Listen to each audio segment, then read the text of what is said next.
তিনটি জায়গা এমন ভয়ঙ্কর হবে, হযরত আয়েশা সিদ্দিকা রাদিয়াল্লাহু তাআলা আনহা বসে বসে কান্নাকাটি করতেছেন। এমন সময় আল্লাহর নবীজি ঘোষণা করলেন, হুসাইনের কথা হলো আমি জীবন দেব, রক্ত দেব, শহীদ হব, কিন্তু আমি এজিদের খেলাফতির দায়িত্ব, এজিদকে আমি খেলাফতি স্বীকৃতি দিব না। হযরত হুসাইন রাদিয়াল্লাহু তাআলা আনহু ডাকতে বলেন, আমি আমার জীবন দিব, কিন্তু এজিদকে কখনো মানতে পারি না। এই এজিদ এমন একজন খারাপ মানুষ, যেই ব্যক্তি অহরহ অধিক নামাজ কাজা করেছে। এই এজিদ এমন খারাপ মানুষ, মদিনার মানুষদের উপরে জুলুম করেছে। এজিদ বাহিনী দিয়ে মদিনার নারীদের সঙ্গে ধন করেছে। জোরে কন্যা রাসূলুল্লাহ। এজিদ মদ পান করেছে, এজিদ জিনা করেছে। দেখেন হুসাইন রাদিয়াল্লাহু তাআলা বলেছে, জীবন দেব, শহীদ হব, কিন্তু এজিদের কাছে মাথা নত করব না। কিন্তু আমার বাংলার জমিনের কিছু ইসলামী দলের নেতারা এজিদ তো দূরে থাক, আমেরিকার কুত্তাদের কাছে গিয়ে মাথা নত করে ক্ষমতায় যাওয়ার জন্য কথা বলেন, ঠিক কিনা? এই দেশের মধ্যে এমন একটা রাহাজানি শুরু হয়ে গেছে। এক সময় দেখেছি সরকাররা ইতিপূর্বে দেশ চালিয়েছে। আসল কথা, দেশের মধ্যে যাই হোক সুষ্ঠু বিচার দরকার। ইনসাফ মধ্যে কি দরকার? বিচার দরকার। কিন্তু এই দেশে হাজারো ধর্ষণ হচ্ছে, হাজারো মায়ের বুক খালি হচ্ছে, কিন্তু মিডিয়ায় ভাইরাল হচ্ছে, কিন্তু বিচার হচ্ছে না। কথা বলেন, ঠিক কিনা? যদি ইসলাম মতো, যদি শরিয়া মতো, যদি এই ধর্ষকদেরকে যদি ফাঁসির কাস্টে ঝুলিয়ে বাইতুল মুকাররমের সামনে যদি একবার বিচার করত, বাংলার যুবকেরা কোনোদিন ধর্ষণ করার মতো সাহস পেত না। কথা বলেন, ঠিক কিনা? ক্ষমতার চেয়ারকে মজবুত করার জন্য বিচার করতে সাহস পায় না। বহু মিডিয়া তাদের সামনে বহুবার খবর দিয়ে দেয়, তারাও বলে যে 1 মাসের মধ্যে বিচার হবে, কিন্তু তারা বিচার করতে সাহস পায় না। বিচার করতে সাহস পায় না। ডাল মে কুছ কালা হয়, এর মধ্যে বহু ঝামেলা আছে। দেশের প্রধান, রাষ্ট্রপ্রধান, বর্তমানে আমরা এমনও দেখতে পাই, স্বয়ং সংসদে বসে বুরকার বিরুদ্ধে যারা অবমাননা করে, তারা কোনোদিন মুসলমান হতে পারে না। কথা বলেন, ঠিক কিনা? এই বাংলার জমিনে তসলিমা নাসরিনের মতো এক নাস্তিক বুরকার বিরুদ্ধে যখন তারা সমালোচনা করেছে, বুরকা নিয়ে, পর্দা নিয়ে বাজে মন্তব্য করার কারণে বাংলার জমিন থেকে বিদায় নিয়েছে। কথা বলবেন, ঠিক কিনা? আমি বলবো, যারা পর্দা কিনে যারা বাজে মন্তব্য করে, তারা তওবা করেন, তারা আবার কালেমা পড়ে মুসলমান হতে হবে। এক ইসলামী দল আর এক ইসলামী দলকে আমরা সহ্যই করতে পারি না। এক আলেম আর এক আলেমকে কাফের বলে ঘোষণা দিচ্ছি। কথা বলেন, ঠিক কিনা?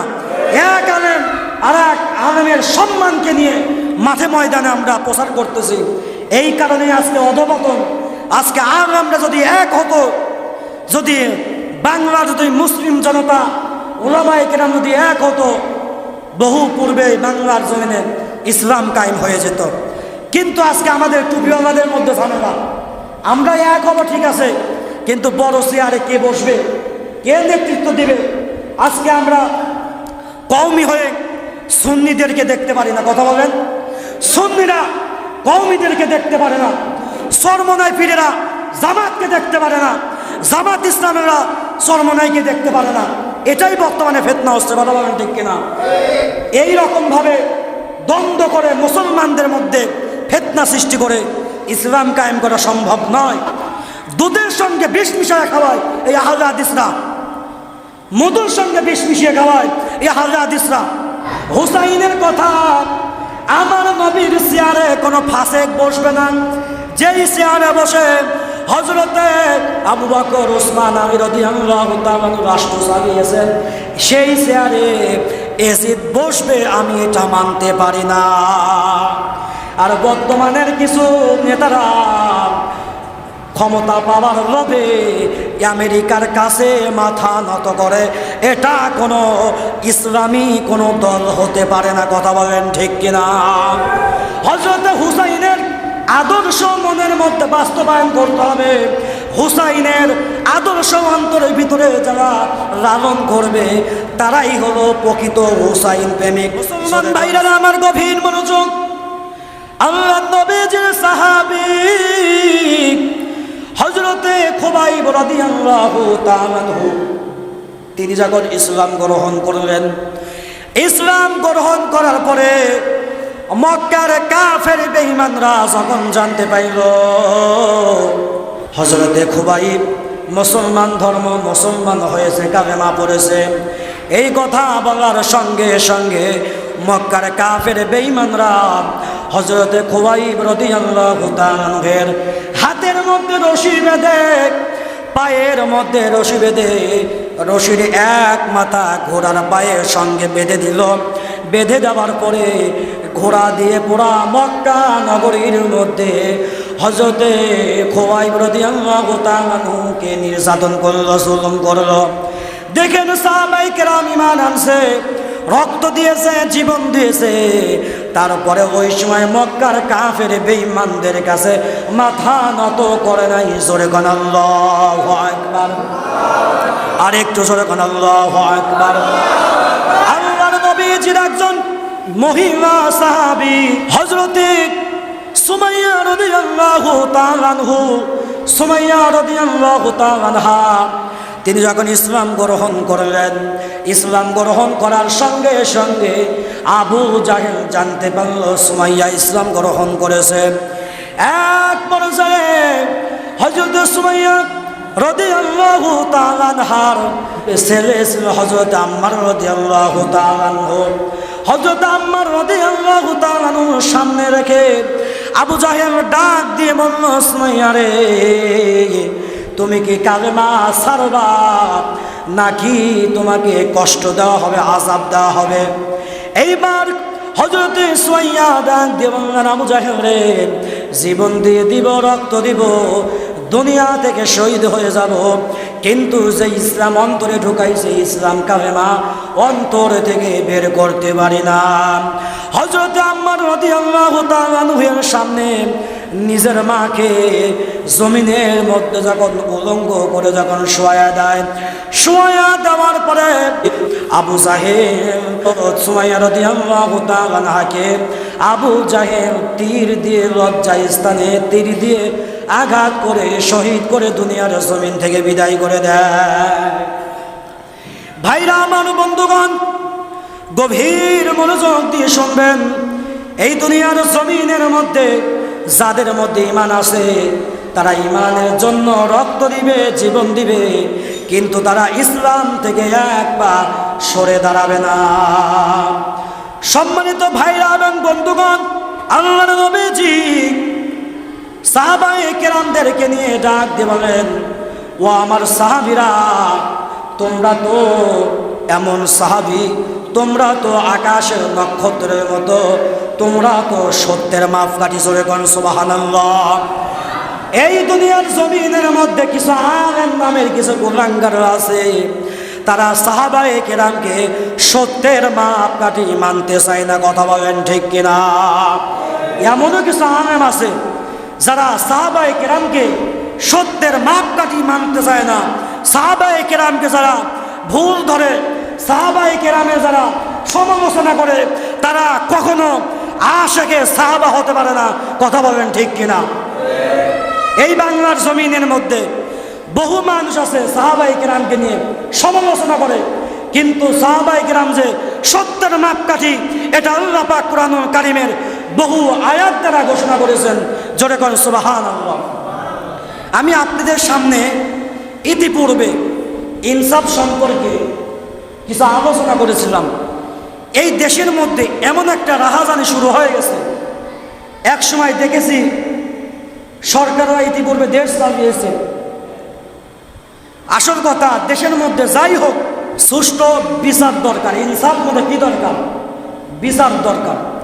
কিন্তু এই দেশে হাজারো ধর্ষণ হচ্ছে, হাজারো মায়ের বুক খালি হচ্ছে, কিন্তু মিডিয়ায় ভাইরাল হচ্ছে, কিন্তু বিচার হচ্ছে না। কথা বলেন ঠিক কিনা? যদি ইসলাম মতো, যদি শরিয়া মতো, যদি এই ধর্ষকদেরকে যদি ফাঁসির কাস্টে ঝুলিয়ে বাইতুল মুকাররমের সামনে যদি একবার বিচার করত, বাংলার যুবকেরা কোনোদিন ধর্ষণ করার মতো সাহস পেত না। কথা বলেন ঠিক কিনা? ক্ষমতার চেয়ারকে মজবুত করার জন্যে বিচার করতে সাহস পায় না।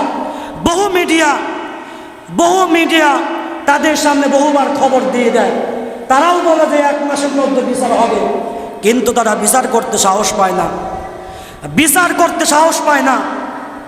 ডাল মে কুছ কালা হয়, এর মধ্যে বহু ঝামেলা আছে। দেশের প্রধান, রাষ্ট্রপ্রধান, রাজনৈতিক কোনো আলোচনা না, এটা কোরআনেরই আলোচনা। কারোর পক্ষে বিপক্ষে সাবাই করার জন্য বলতেছে না। যদি কোনো দেশের প্রধান, রাষ্ট্রপ্রধান শরিয়া অনুযায়ী, কোরআন অনুযায়ী যদি বিচার যদি না করে, তাহলে কিন্তু আল্লাহর দরবারে কিন্তু জবাবদিহিতা করতেই হবে। এই যে বোরকা, পর্দা, এটা কোরআনের মধ্যে আছে না? একটু কথার আওয়াজ দিতে হবে, আছে না? কোরআনের মধ্যে পর্দার কথা আছে, কোরআনের মধ্যে হিজাবের কথা আছে, বোরকার কথা আছে। আর বর্তমানে আমরা এমনও দেখতে পাই, স্বয়ং সংসদে বসে বোরকার বিরুদ্ধে যারা অবমাননা করে, তারা কোনোদিন মুসলমান হতে পারে না। কথা বলেন ঠিক কিনা? এই বাংলার জমিনে তসলিমা নাসরিনের মতো এক নাস্তিক বোরকার বিরুদ্ধে যখন তারা সমালোচনা করেছে, বোরকা নিয়ে, পর্দা নিয়ে বাজে মন্তব্য করার কারণে বাংলার জমিন থেকে বিদায় নিয়েছে। কথা বলবেন ঠিক কিনা? আমি বলবো, যারা পর্দা কিনে যারা বাজে মন্তব্য করে, তারা তওবা করেন, তারা আবার কালেমা পড়ে মুসলমান হতে হবে। কথা বলবেন ঠিক কিনা? তাছাড়া জুব্বা থাকতে পারে, মাথায় টুপি থাকতে পারে, গায়ে পাঞ্জাবি থাকতে পারে, আল্লাহর কসম তারা মুসলমান হতে পারে না। শুধু জুব্বা, পাগড়ি, টুপি থাকবে, ঠিক আছে, এটা মুসলমানদেরকে নিদর্শন, এটা ঠিক, কিন্তু ভিতরেও ঠিক থাকতে হবে, ভিতরে আত্মশুদ্ধি থাকতে হবে। আজকে আমাদের মধ্যে আত্মশুদ্ধি তো মরেই গেছে। আজকে আমরা টুপিওয়ালাদের মধ্যে অনেক ঝামেলা। এক ইসলামী দল আর এক ইসলামী দলকে আমরা সহ্যই করতে পারি না। এক আলেম আর এক আলেমকে কাফের বলে ঘোষণা দিচ্ছি। কথা বলেন ঠিক কিনা? এক আলেম আর এক আলেমের সম্মানকে নিয়ে মাঠে ময়দানে আমরা প্রচার করতেছি। এই কারণেই আজকে অধপতন। আজকে আমরা যদি এক হতো, যদি বাংলা, যদি মুসলিম জনতা, ওলামায়ে কেরাম যদি এক হতো, বহু পূর্বে বাংলার জমিনে ইসলাম কায়েম হয়ে যেত। কিন্তু আজকে আমাদের টুপিওয়ালাদের মধ্যে ঝামেলা। আমরা এক হবো, ঠিক আছে, কিন্তু বড় চেয়ারে কে বসবে, কে নেতৃত্ব দিবে? আজকে আমরা কওমি হয়ে সুন্নিদেরকে দেখতে পারি না। কথা বলেন, সুন্নিরা কওমিদেরকে দেখতে পারে না, চরমনাই পীরেরা জামাতকে দেখতে পারে না, জামাত ইসলামেরা চরমনাইকে দেখতে পারে না। এটাই বর্তমানে ফিতনা হচ্ছে। কথা বলেন ঠিক কিনা? এই রকমভাবে দ্বন্দ্ব করে মুসলমানদের মধ্যে ফিতনা সৃষ্টি করে ইসলাম কায়েম করা সম্ভব নয়। আজকে আপনারা সাধারণ মুসলমান, আর আমরা মাদ্রাসায় করে আমরা আলেম হয়েছি। একজন বলতেছে তারাবির নামাজ 8 রাকাত, কয় রাকাত? আর একজন বলতেছে তারাবির নামাজ 20 রাকাত। কোনটা সঠিক? এখন হাদিসের সামনে যেতে হবে। হাদিস যদি বলে 20 রাকাত, 20 রাকাত মানতে হবে। খোদার কসম, যেই সমস্ত ফিতনাবাজ আহলে হাদিসরা, এই খবিসরা যারা 20 রাকাত তারাবিকে যারা 8 রাকাত বলে, এই সমস্ত খবিসরা কোনোদিন ইসলামে সঠিক ব্যাখ্যা দিতে পারে নাই। কথা বলেন ঠিক কিনা? আগের মসজিদগুলোতে আমি যখন এই আহলে হাদিসদের, খবিসদের বিরুদ্ধে যখন কথা বলেছি, এক শ্রেণীর মানুষদের মধ্যে জ্বালা পোড়া সৃষ্টি হয়ে গেছে যে হুজুর আহলে হাদিসদের বিরুদ্ধে কথা বলে। বেটা, দুধের সঙ্গে বিষ মিশিয়ে খাওয়ায় এই আহলে হাদিসরা, মধুর সঙ্গে বিষ মিশিয়ে খাওয়ায় এই আহলে হাদিসরা। তুমি যদি ইমাম শাফিকে যদি মানো, তাহলে তুমি বুকে হাত বাঁধতে পারো, সেটা ভিন্ন কথা। ইমাম শাফি বাঁধছে, কিন্তু ওনারা বলে আমরা মাযহাব মানি না। মাযহাব যদি না মানে, তাহলে ওই ব্যক্তির কি নামাজও হয় না। মাযহাব মানতে হবে। মাযহাব মানে কি? উলামায়ে কেরামের গবেষণা, উলামায়ে কেরামের ইজতিহাদ, উলামায়ে কেরামের চিন্তা দর্শনকে মাযহাব বলে। আচ্ছা, এই যে নামাজের মধ্যে আমরা তাশাহুদ পড়ি, এটা কি ওয়াজিব না? এরপরে দরুদ পড়ি, এটা সুন্নত। এরপরে দোয়া মাসুরা পড়ি, এটা কি সুন্নত আমাদের মাযহাবে। অন্য অন্য মাযহাবে কিন্তু এটা ওয়াজিব। যেটা সুন্নত ওইটাই ওয়াজিব, আবার যেটা ওয়াজিব ওইটাই সুন্নত। ইখতিলাফের কারণে অন্যান্য ইমামরা এই সমস্যার সমাধান দিয়েছে। শুধু তাই নয়, আমরা ইমামে আজম আবু হানিফার মাযহাব অনুযায়ী আমরা নামাজ পড়ি।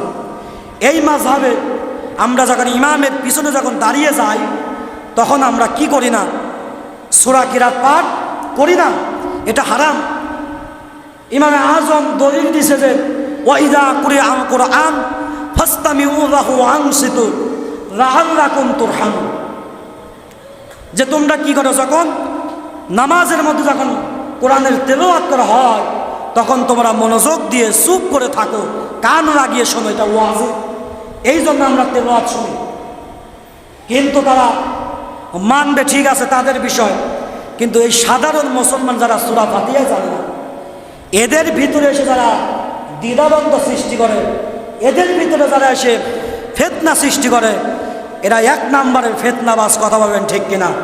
এদের থেকে সাবধান থাকতে হবে, এদের থেকে সাবধান থাকতে হবে। এরা উম্মতের মধ্যে শুধু ফাটল সৃষ্টি করে। এরা কখনো চায় না যে নামাজ জানে না আমি নামাজ শিখাই, এরা চায় না অজু জানে না অজু শিখাই, এরা জানে না সাধারণ মানুষ আযান দিতে পারে না, ইকামত দিতে পারে না, এরপরে সূরা কিরাত পড়ে না, এদেরকে শিখায়। তা না, এরা শুধু খোঁচাখুচি করে, এরা শুধু মানুষের মধ্যে দ্বন্দ্ব সৃষ্টি করে। এটা কখনো একটা মানুষের কর্তব্য হতে পারে না। সম্মানিত হাজিরিন, গভীর মনোযোগ দিয়ে শুনবেন। তিনটি জায়গা এমন ভয়ঙ্কর হবে, হযরত আয়েশা সিদ্দিকা রাদিয়াল্লাহু তাআলা আনহা বসে বসে কান্নাকাটি করতেছেন। এমন সময় আল্লাহর নবীজি ঘোষণা করলেন, আল্লাহর নবী ডাক দিয়ে বললেন, আয়েশা রে, ও আয়েশা, তুমি কেন কান্নাকাটি করো? তুমি কেন চোখের পানি ঝরায় কান্দো? গভীর মনোযোগ দিয়ে শুনবেন। হযরত আয়েশা, আমার মা হযরত আয়েশা সিদ্দিকা রাদিয়াল্লাহু তাআলা আনহা নবীজিকে ডাক দিয়ে বলেন, ইয়া রাসূলুল্লাহ, ইয়া হাবিবাল্লাহ, জাহান্নামের আযাবের অবস্থা মনে পড়ে কান্নাকাটি করেছি। আল্লাহু আকবার। আল্লাহর নবীকে প্রশ্ন করলেন, ইয়া রাসূলুল্লাহ, ইয়া হাবিবাল্লাহ, সেই কিয়ামতের ময়দানে হাশরের মাঠে আপনি কি আমাদেরকে শাফাআত করবেন? আপনি কি আমাদের পাশে দাঁড়াবেন? আল্লাহর নবী যে ডাক দিয়ে বলেন, আয়েশা রে, তিনটি জায়গায় এমন অবস্থা হবে কেউ কাউকে সাহায্য করবে না। এক নম্বরে, যেই জায়গায় আমল মাপ দেওয়া হয়, যেখানে আমল নামা মাপ দেওয়া হয়, সেই জায়গায় মিজানের পাল্লার পাশে এমন ভয়ঙ্কর অবস্থা হবে, আল্লাহ নবী ডাক দিয়ে বলেন, মানুষগুলি পেরেশান হয়ে যাবে। মানুষ ভাববে আমার আমল নামা ভারী নাকি পাতলা। যদি আমল নামা যদি পাতলা হয়ে যায় তাহলে জাহান্নামে যেতে হবে, আমল নামা যদি ভারী হয়ে যায় তাহলে যেতে পারবো। চিল্লায়া কোন আল্লাহু আকবার। সম্মানিত ভাইরা আমার, বন্ধুগণ, গভীর মনোযোগ। এরপরে আল্লাহর নবী ডাক দিয়ে বললেন, আমল নামা যখন দিবে, আমল নামা যখন বাম হাতে দিবে, তখন মানুষগুলো পেরেশান হয়ে যাবে। বাম হাতে দেওয়ার পরে বুকটা ছিদ্র করে অপর পাশ দিয়ে হাতটা বের করে সেই হাতের মধ্যে যখন আমল নামা দিয়ে দিবে, তারপরে এই গর্দানটা ভেঙ্গে উপর পাশে দেওয়া হবে, তারপরে আমলনামা হাতে দেওয়া হবে। আল্লাহ তাআলা ডাক দিয়ে বলবেন, হে আমার বান্দা, তুমি তোমার আমলনামা পড়ো। বান্দা যখন আমলনামা পড়তে থাকবে তখন দেখবে এই আমলের মধ্যে কোনো ছোট বড় কোনো কিছুই আল্লাহ তাআলা বাদ রাখে নাই। দুনিয়ার মধ্যে যা কিছু করেছো সব কিছু আল্লাহ তাআলা আমলনামায় লিপিবদ্ধ করে দিয়েছেন। চিল্লায়া করে একবার সুবহানাল্লাহ।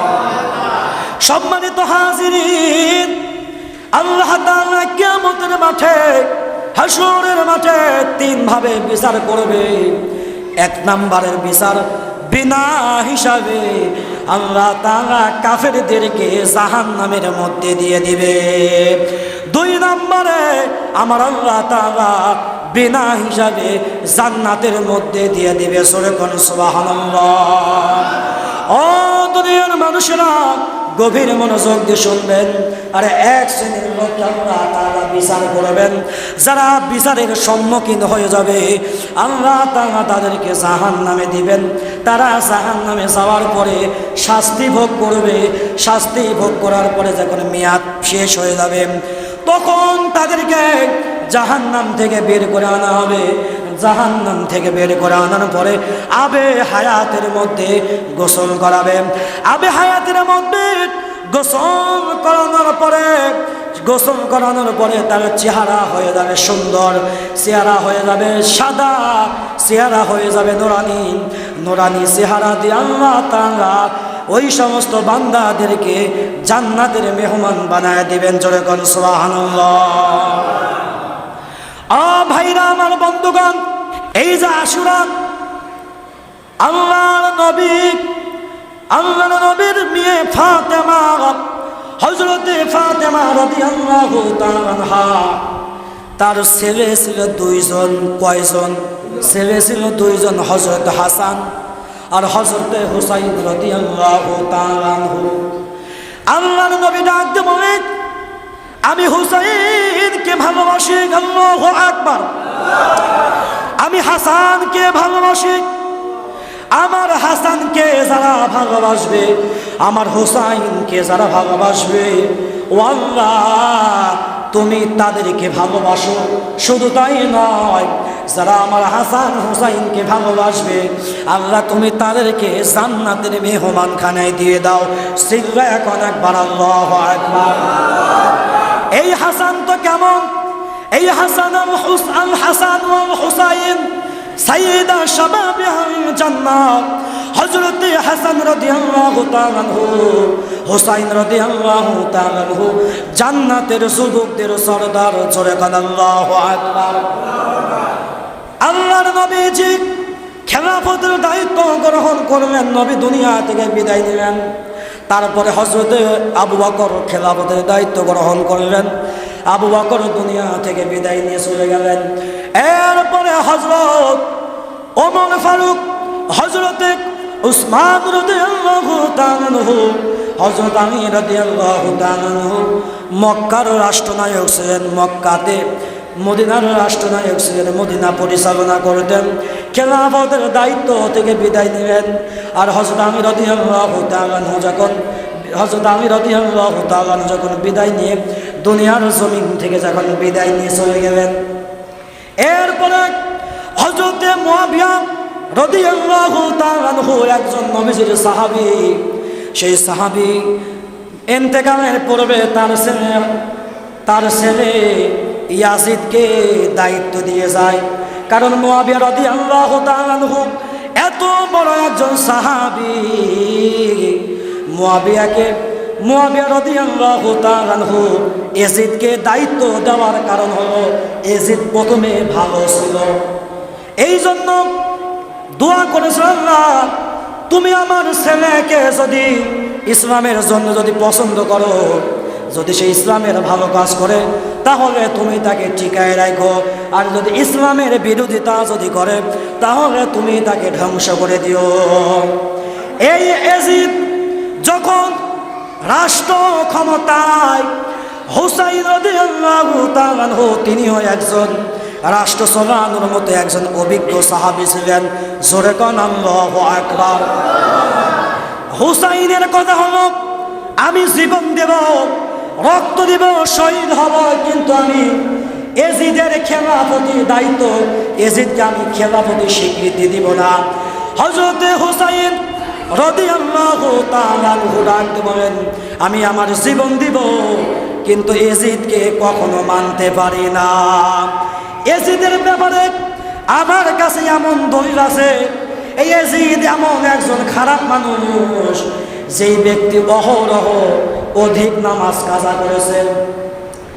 এই এজিদ এমন খারাপ মানুষ, মদিনার মানুষদের উপরে জুলুম করেছে। এজিদ বাহিনী দিয়ে মদিনার নারীদের সঙ্গে ধর্ষণ করেছে। জোরে কন্যা নাউজুবিল্লাহ।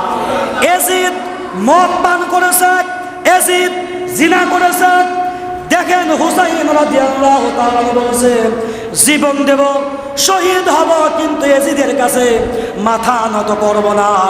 কিন্তু আমার বাংলার জমিনের কিছু ইসলামী দলের নেতারা এজিদ তো দূরে থাক, আমেরিকার কুত্তাদের কাছে গিয়ে মাথা নত করে ক্ষমতায় যাওয়ার জন্য কথা বলেন, ঠিক কিনা? এজিদ খারাপ হওয়ার কারণে হুসাইন তার খেলাফত মানতে চায় না। মদ পান করে, জিনা করে, নামাজ পড়ে না, খারাপ কাজ করে। আর এজিদ সম্পর্কে অনেক খারাপ মন্তব্য আছে। আমি এজিদ সম্পর্কে যখন বিস্তারিত পড়লাম, ওর বিষয়ে আমার মনের ভিতরে এত ঘৃণা সৃষ্টি হয়েছে, এর মতো খারাপ এই পৃথিবীর জমিনে আর কেউ নাই। 3 দিন মসজিদে নববীর মধ্যে নামাজ পড়তে দেয় না এই এজিদ। আজান বন্ধ, নামাজ বন্ধ, সাহাবায়ে কেরামকে হত্যা করেছে, সাহাবীদেরকে হত্যা করেছে এই এজিদ। এই বদমাশটা এত খারাপ ছিল, হযরত হুসাইন রাদিয়াল্লাহু তাআলা আনহুর বিরুদ্ধে বড় চক্রান্ত করছে এজিদ, অনেক খারাপ কাজ করছে। সম্মানিত হাজিরিন, হযরত হুসাইন রাদিয়াল্লাহু তাআলা আনহুকে কুফা নগরী থেকে চিঠি পাঠাতে লাগলো, ও হুসাইন, আপনি কুফা নগরীতে আসেন, আপনার হাতে আমরা খেলাফতি দায়িত্ব গ্রহণ করবো, বায়াত গ্রহণ করবো। শুধু এই চিঠি আসতে লাগলো। হযরতে হুসাইন ভাবলেন, তারা হয়তো আমার খেলাফতের দায়িত্ব গ্রহণ করবে। তিনি সাদা সিধে মনে তার ৭২ জন পরিবারকে নিয়ে মদিনা থেকে যখন রওনা দিবে, এবার মদিনার সাহাবীরা নিষেধ করলেন, হুসাইন নিষেধ শুনলেন না।